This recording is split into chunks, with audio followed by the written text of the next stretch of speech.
It is a freezing night in Hoboken, New Jersey, November 22nd, 1910.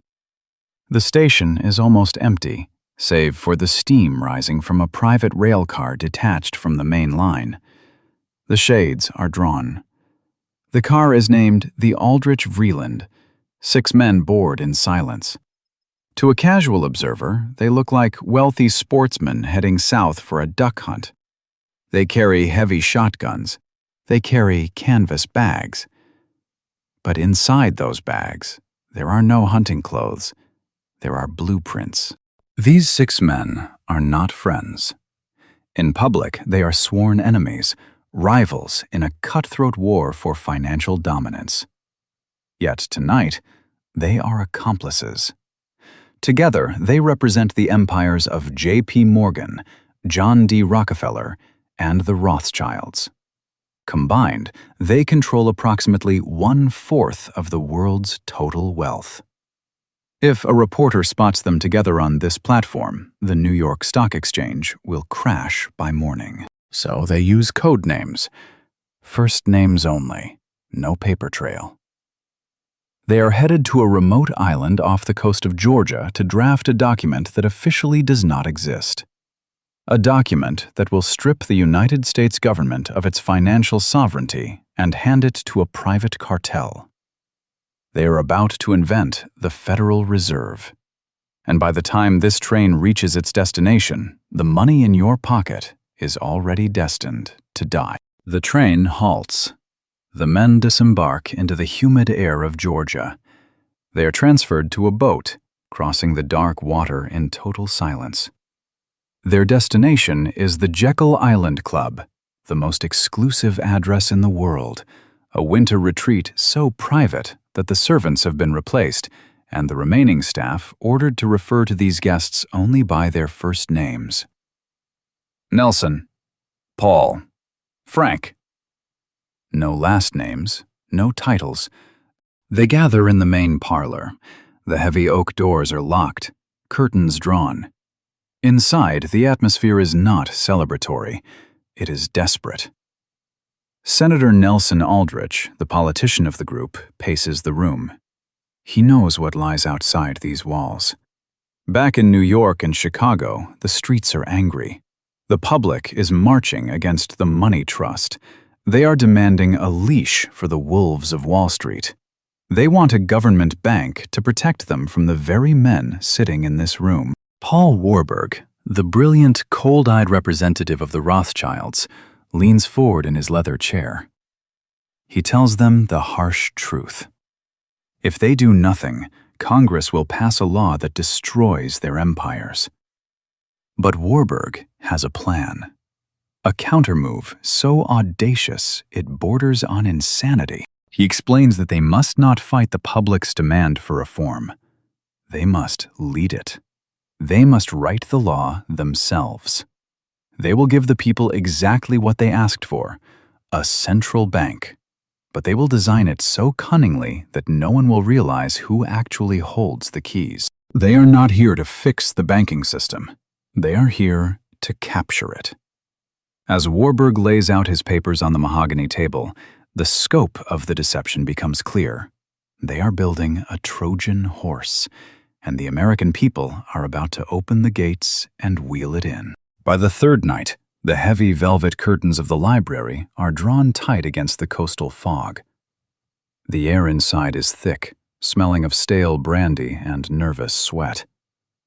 The table is a disaster zone of crumpled paper and overflowing ashtrays. Senator Nelson Aldrich, the political face of this operation, is pacing the Persian rug.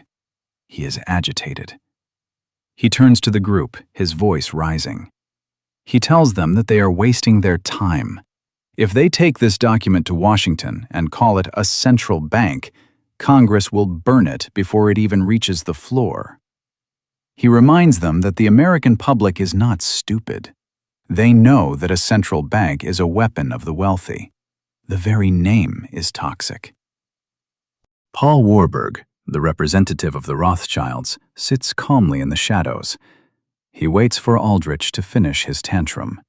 Then he leans into the light. He speaks quietly, with a German accent that commands absolute silence. He tells Aldrich that he is right about the name, but wrong about the method. "We will not call it a central bank," Warburg says, picking up a fountain pen. On a fresh sheet of legal paper, he writes 3 words: Federal, Reserve, System. He taps the paper. Federal, to make the public believe it is a government agency, like the post office. Reserve, to make them believe there is actual money in the vault to protect them. And system, to make it sound technical, administrative, boring. It is a masterpiece of deception. It looks like a branch of the U.S. Treasury, but as Warburg circles the name, he looks each man in the eye. He clarifies the reality. The government will not own a single share of stock in this corporation. They will. It is a private cartel masquerading as a public service. Frank Vanderlip, representing the Rockefellers, leans in. He is a practical man. He asks the dangerous question. "The name is fine, Paul, but how does it work? How do we control the credit without the voters realizing we are picking their pockets?" Warburg clears the center of the table. He begins to lay out the mechanism like a schematic for a bomb. He grabs a decanter. "This is the Treasury." He grabs an empty glass. "This is the Federal Reserve." He explains the magic trick. In the past, banks needed gold to lend money. If you had no gold, you could not lend. But under his new system, money will be created out of debt. He walks them through the loop. Step 1. The government spends more than it earns. It needs cash. Step 2. The government issues bonds, fancy IOUs. Step 3. The Fed buys these bonds. But here is the trick. Warburg pauses for effect. The Fed does not pay with gold. It pays by simply writing a check on an account that has a balance of 0. "We create the money," Warburg whispers, "by the very act of writing the check." The room goes silent. They understand the implication immediately. When the government cashes that check, new currency floods into the system. The banks collect the interest on money that didn't exist 5 seconds ago. And the public? They pay for it through the invisible tax of inflation. Every dollar printed steals a fraction of a penny from every dollar in a worker's pocket. Warburg leans back, the smoke from his cigar drifting toward the ceiling. He has just taught the most powerful men in America how to turn debt into wealth. They are not just building a bank. They are building an engine that will siphon the productivity of the American people into their vaults forever. And no one outside this room will ever understand how the engine works until it is too late. Paul Warburg pushes the schematics aside and unrolls a massive map of the United States across the table. It curls at the edges, weighed down by heavy crystal ashtrays. This is the next stage of the heist, partitioning the territory. He hands a pencil to Henry Davison, J.P., Morgan's right-hand man. Davison draws a circle around New York. This will be the seat of power. To understand the gravity of this moment, look at the men holding the pencils. They are not merely wealthy, they are sovereign powers. Davison represents the House of Morgan, an empire so vast that in 1907, when the U.S. government ran out of gold, they didn't call other nations for help, they called J.P. Morgan. He personally bailed out the United States Treasury. Across from him sits Frank Vanderlip, the proxy for William Rockefeller. The Rockefellers are worth nearly $1 billion in 1910 currency. Adjusted for the size of the economy, that is a level of wealth that makes modern tech moguls look like paupers, equivalent to owning nearly $400 billion today. These men control the oil in the lamps, the steel in the railroads, and now they are drawing lines to control the currency itself. Warburg points to the map. They divide the nation into 12 districts, 12 regional banks, It looks democratic on paper, a system for the whole country, but watch where the pen stops. The New York district, their district, is designed to hold the real leverage. While they carve up the map like a Thanksgiving turkey, the camera cuts to the reality of the people living inside those chalk lines. Picture a textile worker in Massachusetts. He works 14 hours a day. He earns roughly $500 a year. That is barely $16,000 in today's money. He saves every penny in a coffee can, trusting that a dollar saved is a dollar earned. He has no idea that the men in this library are designing a system that will slowly drain that coffee can without ever touching it. They are setting the interest rates that will determine if he keeps his job or starves. They are deciding the value of the milk he buys for his children. Back in the library, the mood is triumphant. They have finished the map. 6 men, representing a quarter of the world's wealth, have just decided the fate of 90 million people who are currently asleep in their beds, unaware that their country has just been sold. Fast forward 3 years. It is December 22nd, 1913. Washington, D.C. is buried under snow. The Union Station is chaotic, filled with steam and the smell of wet wool.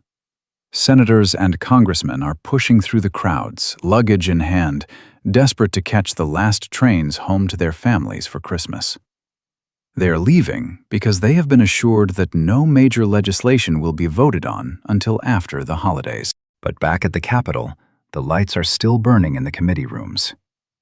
This is the trap. The architects of the Jekyll Island plan have waited exactly for this moment. They have tracked the train schedules. They know exactly who has left the city. The most vocal opponents of the central bank, the men who would have filibustered this bill until their lungs collapsed, are currently watching the Virginia countryside roll past their train windows, miles away from the floor. On December 23rd, the Senate chamber is eerily hollow. Rows of mahogany desks sit empty. The few men present are not there to debate. They are there to execute. The bill, now renamed the Federal Reserve Act, is brought forward. There is no grand speech. There is no fierce battle. It is a legislative assassination. The gavel strikes. Clack. The sound echoes off the empty walls. It is done. Hours later, the document arrives at the White House. President Woodrow Wilson is waiting. He sits at his desk, a gold pen in his hand. He looks tired. He has been coached by Colonel Edward House, his top advisor and the banker's inside man. Wilson touches the pen to the paper. The ink flows. With that scratch, the constitutional power to coin money is transferred from the elected Congress to the private cartel born on Jekyll Island. Outside, the church bells ring for Christmas Eve. Inside, the coup is complete. The 6 men from the train have just conquered America without firing a single shot. The 6 men depart Jekyll Island the same way they arrived, under the cover of darkness. They return to their private rail cars, lighting cigars, satisfied. They know they have planted a seed that will take years to germinate. They grow old. They die. Their names are carved into marble mausoleums, but the machine they switched on in that library, it never stops running. It is running right now, humming beneath the floorboards of the global economy. To see the damage, we do not need a chart. We need a time machine. 1913. A mahogany counter in a haberdashery store. A man's hand places a $20 bill on the wood. It is beautiful. A gold certificate. The shopkeeper nods. For this single piece of paper, the man receives a tailored wool suit, a pair of leather Oxford shoes, and a heavy overcoat. He walks out, fully dressed for winter, with change jingling in his pocket. Fix your gaze on the counter. Time accelerates. Presidents change. Decades flash by in the blink of an eye. The timeline rushes forward, slamming into 2026. The same $20 bill sits on the same counter. But now, the counter is plastic. A teenager in a uniform picks it up. He hands over a t-shirt and a pair of cheap socks. The suit, the shoes, the coat, they are gone, vaporized. Cut to a suburban street. On the left, 1920. A carpenter stands in front of a spacious 3-bedroom Victorian home. He bought it for $6,000. He paid it off in 5 years. On the right, today, that exact same house. The paint is peeling. The roof is sagging. The price tag is $450,000.